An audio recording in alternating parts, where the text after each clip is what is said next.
company employ 2,000 people in China. And they're super rich and they're like multi-million-dollar home.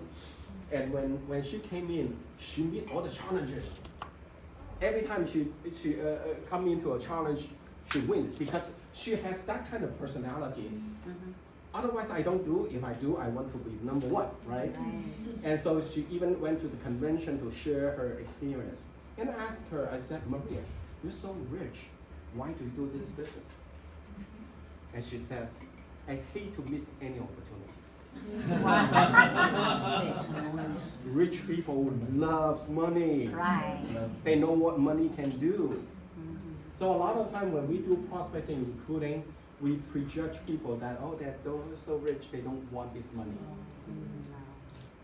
And then in Sydney, I went there to do a local, and their local coordinator kind of like take care of me, and they are super rich. Their house, their balcony is facing the opera house. Oh. And he said, oh, underneath all those shops are mine. Oh. And they drive 2 Mercedes. And I said, why do you still do this business? And she said, once you understand this plan, if you don't do it, you're wasted all the money. Right. That's right. Right. It's not small money. Waste money. It's asset, right? Okay. How about tune down a little bit? Okay. Is that okay? Right. So marketmarketshop.com gave us the opportunity to do that. So in an ordinary situation for average person like us, there is no way for us to get ongoing income. Ongoing income, residual income is kind of like reserved for the super rich, the elite class people. I mean, think about it, how many people that you associate with that they already obtain residual income? Well, to some people, maybe they have an extra apartment collecting a loan rent. Well, it's passive income. But most of people that don't have passive income, especially not the type that Market offers. So for normally, that we are not supposed to get it because we are just an average person. But somehow, JR and Mark actually bridge the gap. Allow us to cross over to obtain this passive income. But then actually what they do is that they build a system. That system is called GMTSS. Right. Regardless who you were, it's okay. You come into the system, you go put yourself in this learning system and learn to become an entrepreneur.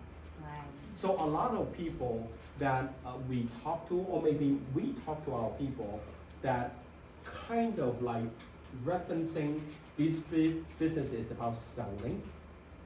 No, actually it's not selling business, it's education business. Right. We are educating people have a different mindset. Even using product is education. Right. Why do you use antioxidant? Right. Your body is going downhill at age of 25 anyway. Right. If you don't do anything, it will just go down. If you use something, antioxidant might be an opportunity to kind of like changing that slope a little bit. Right. That's education. Right. And a lot of people don't understand, oh, why you look so young, so funny. One time I went to Guangzhou and went on a class reunion and ended up, we take a group photo and so happened all women there and the guys are busy or whatever. I took a shot and one person and took a, who brought in the son?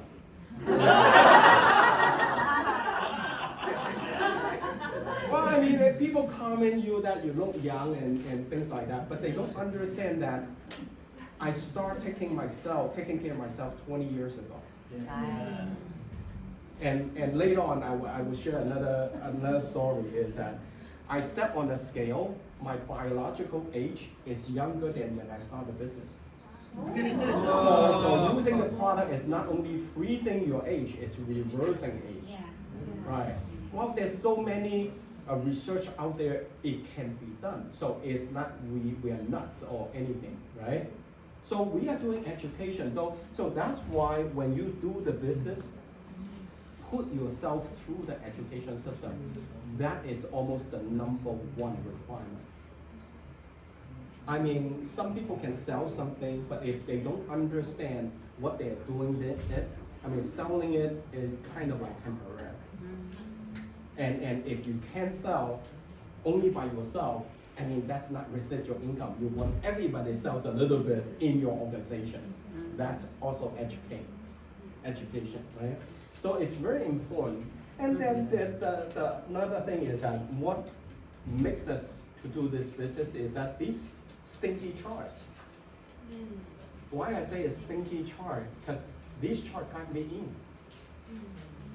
Because a lot of time when you go to business opportunity and people are putting numbers and to attract you, and all that is kind of meaningless unless you find out why you have to do it. And back then I was 40 and looked at this chart. I said, oh my gosh, 45 years plan, I'm already half done. And my Photoshop goes down the drain. I have to start all over again. I wasted 20 years. Right. What am I gonna do with the next 25 years? So that got me into things. And no matter how hard I try, if I'm using a traditional way, I'm still in the 95%. And that's not what I don't want to do. But if this business can put me in the 5%, I'm in. So as I was looking at the presentation, this chart got me in. And so if you're not sure what you do, or especially when you're trying to go out and talk to people and people give you something you don't want to hear, you have to pick out this chart. So when I talk to people on a prospect, this basically is within my presentation. Because if you cannot tell the person why they have to look at your business, how attractive your business is meaningless. So it has to start with a why. Okay? And so this particular system is give us to compress our success plan. So from 45 to 2 to 3. So we have to understand that. Anytime you face challenges and obstacles, you want to quit, you want to slow down, ask yourself, is the 2 to 3 year plan still on your agenda? It's still what you want. Right. Constantly remind yourself why you are doing that. And because only if you are very clear that the 2 to 3 year plan is what you want, and then you have the energy to do whatever you need to do.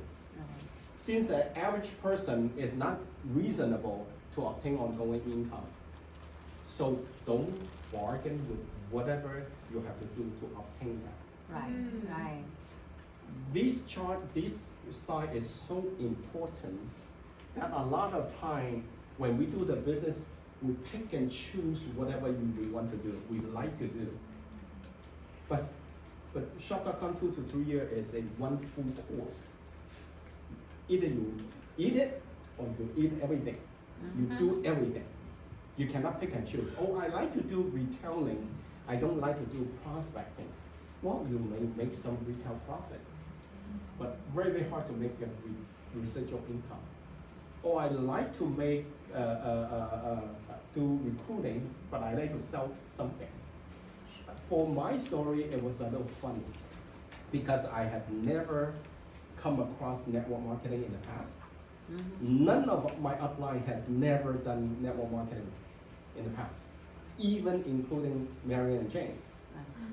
And so somehow we are so afraid of people associate us with network marketing. Right. So the whole selling pitch is that when you come in, you don't have to sell. You just use 50 BB and you're done. And all you have to do is that expand your distribution channel, right? It sounds appealing, right? And so we do that. I remember the first year I came in, I don't remember the exact number, but I would say at least 30, 40, 50. And then a couple years later, I got a few hundred organizations, but no BB. No BB. Because everybody come in and 50 BB maintain, hardly anybody making money. And then if they don't make money, and they don't think that your promise is valid. And Right. then the organization crumbles. So you cannot pick and choose. You come in, if you want to do the 2 to 3 year plan, do master UFO. There's no options. Right. If you're relying on people only 50 PV, I mean, you need hundreds of people in your organization, and which probably doesn't sustain. So do what you have to do, don't bargain. Or coming to a training and cost $30. Well, $30 doesn't even pay my bus bill. I travel so many countries, I bring in so much experience, and that $30 is very cheap. So do whatever you have to do, okay? Well, entrepreneurship, I mean, it's no business is easy. Even shop.com, is it easy? No. But it's a lot easier than traditional business. Right. Well, Right. consider my Photoshop about 1,000 square foot, $13,000 overhead every single month Right. before paying myself. Right. I have to process a lot of film to pace everybody, Right. right? So nothing is easy. But yet at the same time, you don't just choose easy stuff. Anybody have graduated 4-year college or above? Raise your hand. Getting a higher education. Many of you, right? Isn't it easier to just get a high school diploma? Why the heck you gone through that 4 years? Why? Well, there's a purpose. Higher pay, better job, right? So we don't just choose easy stuff to do. But why in this business we do that? And so continue on. So traditional business, I mean, all those we have faced before. Overhead, employee issues, and wow, a lot of issues.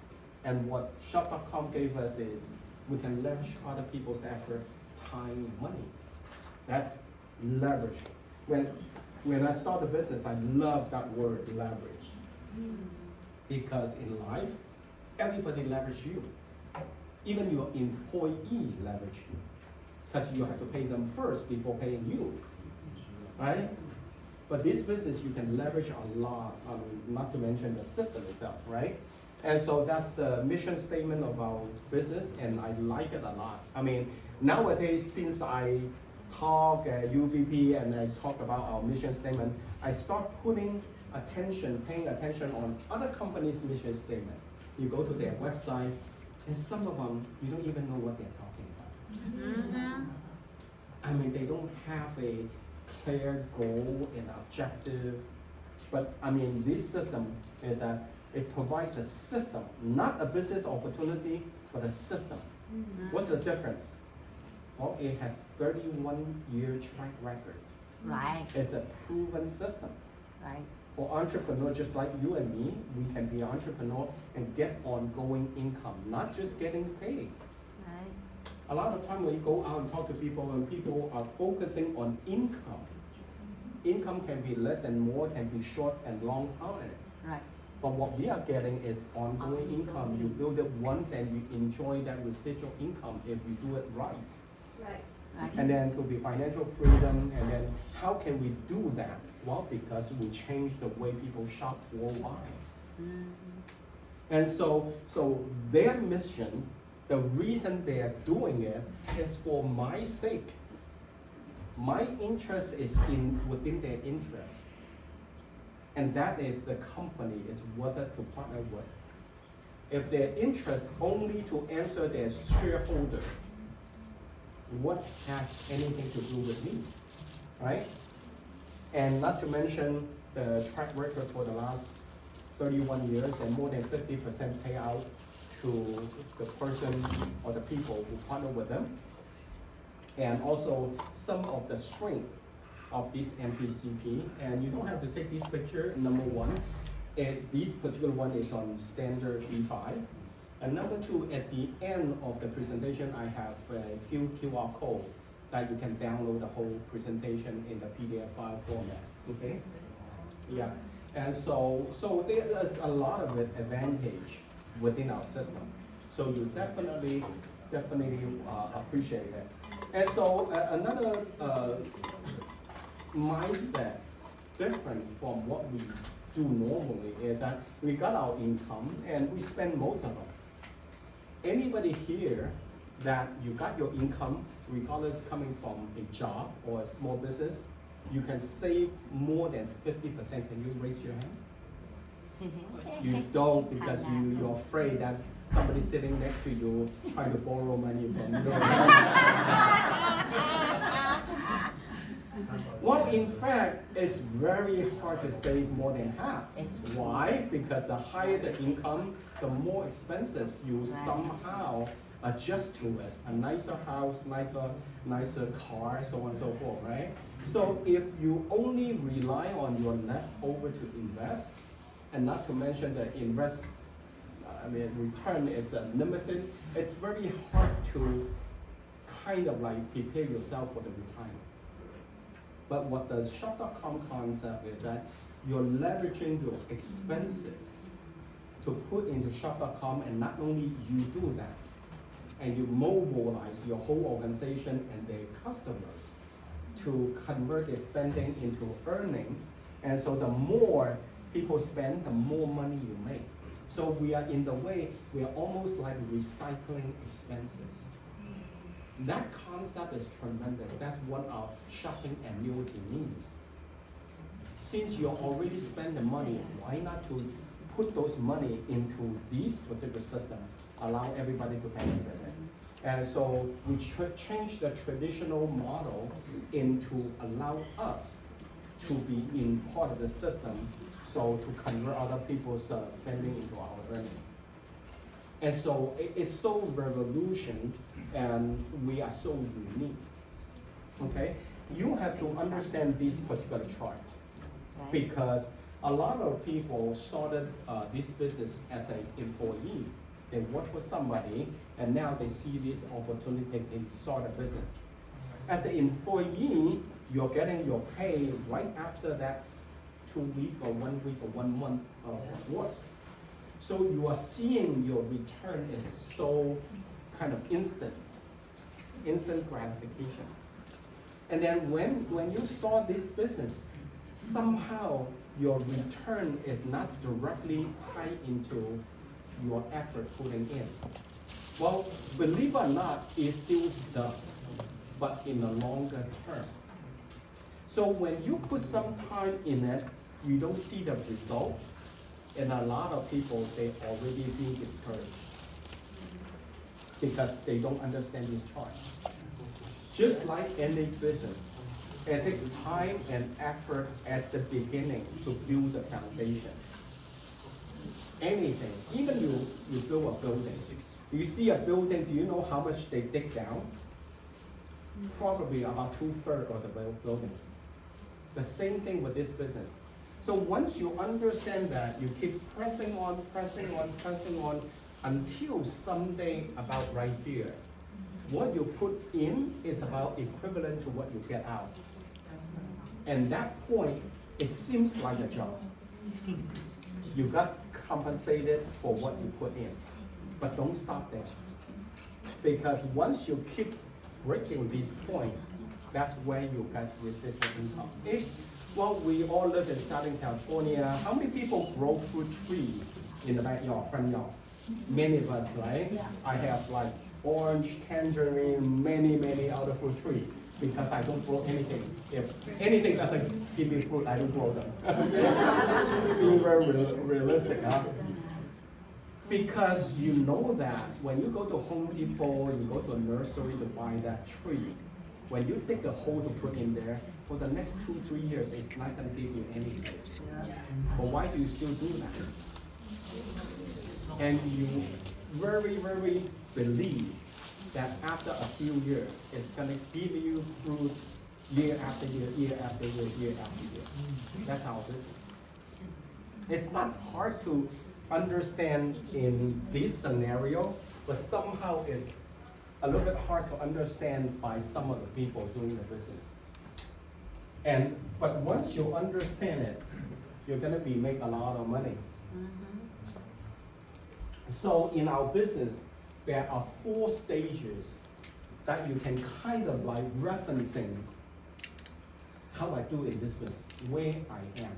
The first one is that believing in the business. Do you believe in the business? Yes. Do you? Yes. Most people say yes. How do we find out that you are actually truly believing in the business? And we can see that if you are getting into the second stage, that you're wanting to do the business. Nobody push you, nobody threaten you, and you want to do it from the bottom of your heart. And if you are not getting that point, oh my God, coming to here, drive 2 hours San Diego, but your downline says, if you don't go, don't ever call me again. Okay. You're still not in the first stage, okay? Right. So it's because that you can't wait. Some people even come in last night to stay here instead of driving early because you Right. wanted to do the business. Right. Okay? The third stage is that do the right thing. What's the right thing? MUFO, CSIE, right? What do you do? Challenges, support your partners, host or attend callings. All those are right things. But yet at the same time, the 4th stage is do the things right. So you're coming to a local is the right thing to do. But once you come into a local, you're playing phones and you sleep half the time, you're not getting to that point yet. Right. So use that 4 stage to kind of guide yourself where I am right now. How can I break through and go into the next stage? So belief is a big thing in our business. So how many people do think that you believe that you can do this business? Yeah. Okay, some people don't. Okay. Even though for the people who raise your hand, are you truly believe? Let's take a look.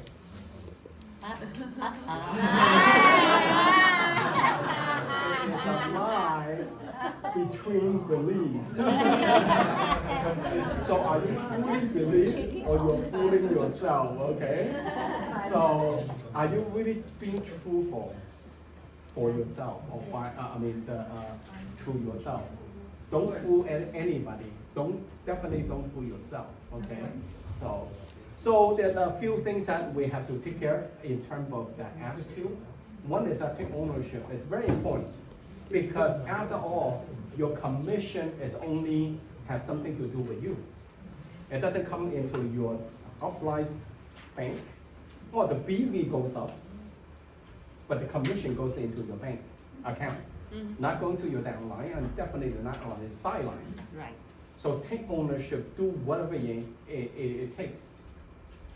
Everything is related to you, so take the ownership. I don't think the computer has connected to a microphone, right? Microphone. Microphone. Let's see if I can play that. I have only one. Oh. Right? Can we go a little longer? I was told to say an anecdote. Okay. Anecdotes are easy. So I thought to myself, what kind of anecdote can I tell these people who really have more important things to do? And I figured I'm going to tell you how Spider-Man came into being. It's a true story, although sometimes it's hard even for me to believe it. We had already done the Fantastic Four, and I think maybe the X-Men, I can't remember the order, but my publisher came to me and he said, Stan, I want you to come up with another superhero. I thought, what can I come up with now? And the most important thing in a superhero at first is the superpower. Once you get that, everything else comes along. So I thought, what power will I give a new guy? And I saw a fly crawling on the wall. And I said, hey, if I can get a superhero that could stick to walls and crawl on them, man, that would be cool. So I thought that was good. Now I needed a name. So I said, well, let's see, Fly Man, Mosquito Man. I got down to Spider-Man. Spider-Man. It just sounded dramatic. So okay, I had my hero, I had his power, his name, and then I figured just for fun, I'm gonna give him personal problems. Then I thought I'd make him a teenager, because there were no teenage superheroes that I knew of at the time. So armed with all that wonderful material, those great ideas, I ran into my publisher's office and I told him, this was my reaction, the reaction he gave me. Stan, that is the worst idea I have ever heard. First of all, people hate spiders, so you can't call a hero Spider-Man. You want him to be a teenager? Teenagers can only be sidekicks. And you want him to have personal problems. Stan, don't you know what a superhero is? They don't have personal problems. So we were about to kill the magazine. It wasn't selling well, and we were sending the last issue to press. When you do the last issue of a magazine, nobody cares what you put in it because the book is dying. Just to get it out of my system, I put Spider-Man in Amazing Fantasy, featured him on the cover. A month later, all the sales figures came in. My publisher came racing into my office. Stan, you remember that character we both loved so much, Spider-Man? Let's do him as a series. Now, why am I telling you this? If you have an idea that you genuinely think is good, don't let some idiot talk you out of it.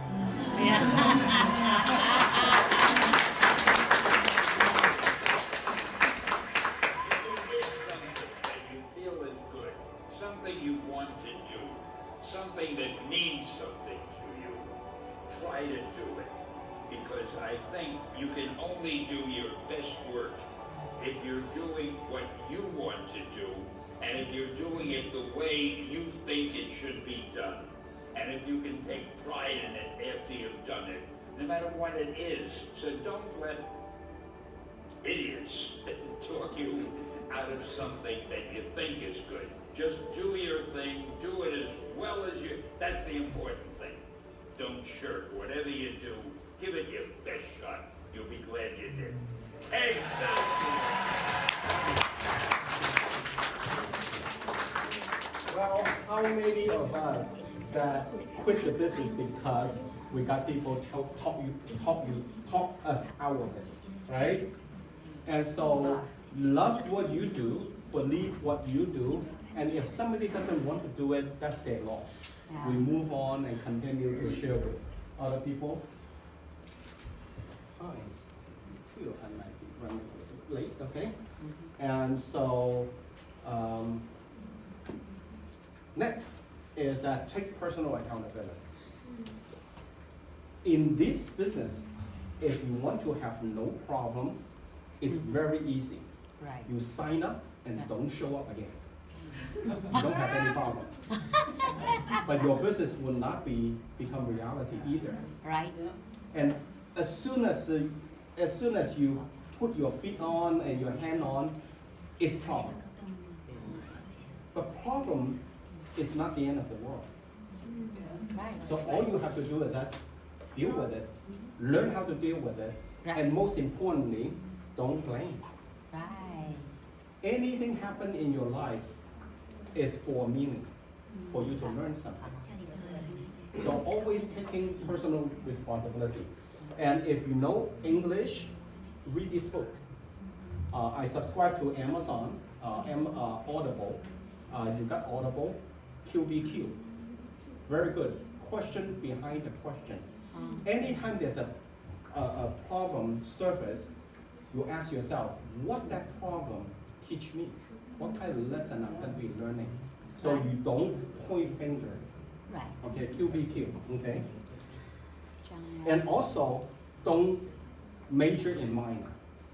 A lot of the time, people are putting too much attention on something that is not even worth it to put time on it. Right. We got a 2 to 3 year plan, that is our focus. And we understand along the way, shit happens. And once it happens, deal with it. Right. But you find out a lot of people, they focusing on those like petty stuff. Like, oh, I have to pay $21.95 for UFNS. Get out. When you do a business, $21.95, what's that gonna do? Right. Right? But you would amazed by how people focusing on the minor stuff. Okay? And also willing to change. Because most likely, none of us have done this line of business. Some have done it, but that's different company. You are doing this market in America for the first time. You are a newborn baby, you don't know anything. So when you come in and you do and you change, and there was a story that becomes a New York bestseller, and somebody wrote a book. The book is How to Change Your Life in 30 Days. After the book came out, within 2 weeks, they sold 200,000. So they found out that, oh, we have to reprint them, right? As they reprint them and they find out, oops, we make a mistake on the cover. It's supposed to be how to change your life in 30 days. So they print another 200,000. In 2 months, they sold 20. Because everybody wants to change somebody else. Isn't it the truth? I mean, when we are organization, how many times that what we talk and what we say